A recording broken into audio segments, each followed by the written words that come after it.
And how you live your life in balance with God, there's a glass way over there on the other side. How you live your life in balance with God affects how you see yourself and how others see you. So you don't get to work on just one of them. You can't say, well, okay, I'm just going to work on my relationship with God and everything else is going to fall into place. Only sort of. Because working on your relationship with God includes working on your relationship with others and accepting what he has to say about you. So they all come together at one place, at one time. They're never done alone. Brandon, can I borrow you for a minute? But you're just going to hold this glass for me. It's no big deal. You're going to hold the glass and I'm going to pour water. Okay? It's not a big deal. If you could stand over there, kind of behind the water tank, though, that'll help me. And do you remember which one of these is filled with water and which one has hydrochloric acid in it? That one. That one? You Yes. think that one? No. You're not sure? Not a clue. Okay. I don't have to drink it, do I? No, you don't have to drink it. One of these is a corrosive, one of them is highly caustic, and the other one's a poison. And one of them's water. Well, we'll try to get the right one. Don't worry. Extinguishers here? Okay. But this isn't funny. This is serious stuff. Jesus said in Matthew 11, are you tired, worn out, burned out on religion? Okay, maybe you haven't heard it said this way, but it's something like that. Come to me, get away with me, and you'll recover your life.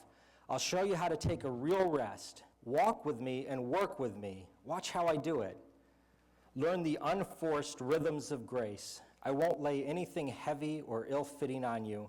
Keep company with me, and you'll learn to live freely and lightly. He says, come to me, learn from me, watch from me, and I'll help you figure this stuff out. Learn the unforced rhythms of grace. That idea of accepting that God can forgive me, and he does. That I can forgive myself, and I have to. And that I need to forgive others. And when you do that, when you restore that rhythm, what you find is that empty life, hold that over the tank for me, be safer there. What you find is that empty life can be refilled. Only it's not just a little bit of a filling. You'll find that God is capable of filling that life to overflowing.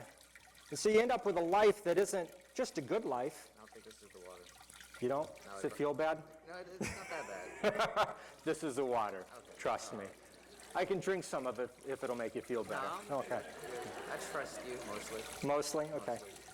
A life that's overflowing, a life that's so incredibly awesome that goes on and on and on. Go ahead and dump that. I mean, I could keep pouring this while I finish the message, but you get the idea. The life that he wants to give you is a life that, help yourself to paper towels, as many as you need. And that's it. Okay. The life that he wants to give you is a life that's overflowing, that's abundant, that's incredible. It's not a ho-hum existence. The question came up in Sunday school, what is the benefit of being a Christian? If I tell you afterlife doesn't count, I'm not talking about heaven or hell or anything like that. We're just talking about what are the benefits of following God right now. We had a hard time answering that question. And if you can't answer that question, you're in for some tough time. See, there are real, tangible benefits to following God. One is peace. That song, I'll praise you in the storm. You know, God causes the rain to fall on the just and the unjust. So what's the difference? Well, here's the difference. While the rain's falling on those of us who are children of God, he's right there with us. Sometimes he holds an umbrella. Sometimes he doesn't. But he's right there with us. And we have the peace of the support of our Heavenly Father. How about this one? When all else around me is going crazy, when I've fallen down time and time again, I have the peace of knowing that my Father in heaven still loves me, is still there to pick me up, and is still there to watch me fall down again. In my relationships, no matter how bad I mess them up, God is still there to help me restore them. And when I have a right relationship with Him, and a right relationship with myself, and a right relationship with others, then life is an incredible thing. You know, Christianity is the #1 extreme sport in the world. Nobody recognizes it as that, but it really is. God will take you places you never dreamed of going, doing things you never believed you would do. It'll be an incredible journey.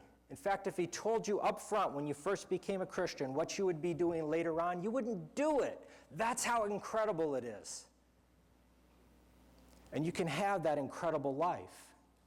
But it all starts with peace. Peace with God, peace with yourself, and peace with others. And so we need a plan. What are we going to do in order to restore these rhythms in our life so that we can have peace?